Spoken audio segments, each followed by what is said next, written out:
तो भाई तुम्हारे पेपर आ रहे हैं और तुम पेपर में फेल होने से बचना चाहते हो। देखो, तुम्हें पेपर में बहुत ज़्यादा मार्क्स लाने हैं तो उस पर तुम्हें बहुत सारी वीडियो मिल जाएंगी, पर मैं अपने पर्सनल तजुर्बे से बता रहा हूँ। जो मैं मतलब एक एवरेज स्टूडेंट था, और मतलब जो होते हैं ना हमारे जैसे लौंडे, जिनको ना भाई कि मतलब पेपर में पास हो जाए वैसे मतलब टॉपर तो दूर की बात, पास हो जाने के लास्ट मूवमेंट टिप्स बताऊंगा, चाहे तुम 10th में हो 12th में हो।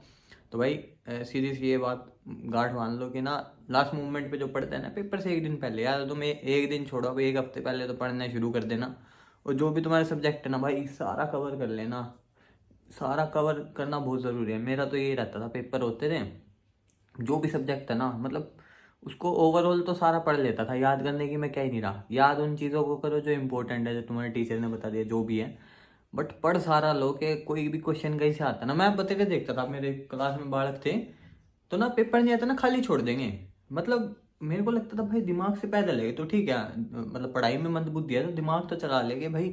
जो क्वेश्चन नहीं भी आता ना उसको भी भरे आ, कुछ तो भरे आ, भर के क्यों नहीं आते थे कोई पता नहीं है। आधे बालक वही क्वेश्चन को रिपीट पे, क्वेश्चन को ही बारी बारी आंसर में लिख देता है, ऐसे थोड़ी ना होता है। तो तुम पढ़ के सारी चीज जाओगे ना तो तुम्हारे दिमाग में एक मेमोरी बनी रहेगी कि ये वर्ड इससे मैच हो रहा है, तो तुम अपने आप कुछ ना कुछ भर दोगे उसमें। ये चीज़ तो करना ठीक है। जैसे अब और अगर जैसे 10th के एग्जाम है तो ना, इसकी तो एक मोटिवेशन बढ़ा लेना कि ये सब्जेक्ट तो दोबारा पढ़ने ही नहीं पड़ेंगे, तो इनसे तो पिंडा छूटेगा, तो इस तरह से पढ़ लेना एकदम, है ना। और ठंड आ रखी है तो तुम्हें आलस तो आएगा ही ठंड में, सिंपल सी बात है। तो भाई कंबल में पढ़ने के बजाय टेबल पे पढ़ लेना, या तो नहीं तो बेड पे ही पढ़ना।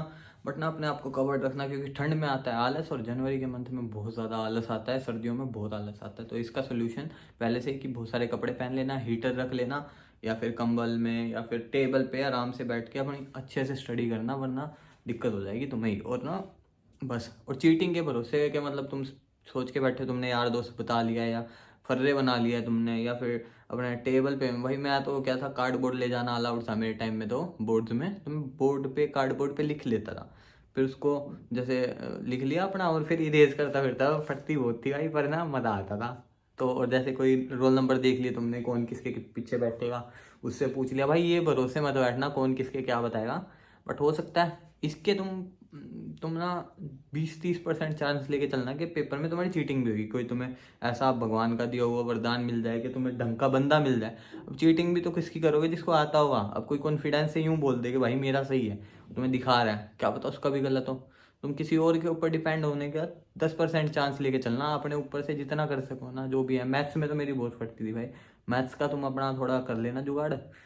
मैथ्स का ना ट्यूशन वगैरह लगा लो, उसका मैं कुछ नहीं इलाज बता सकता, ठीक है।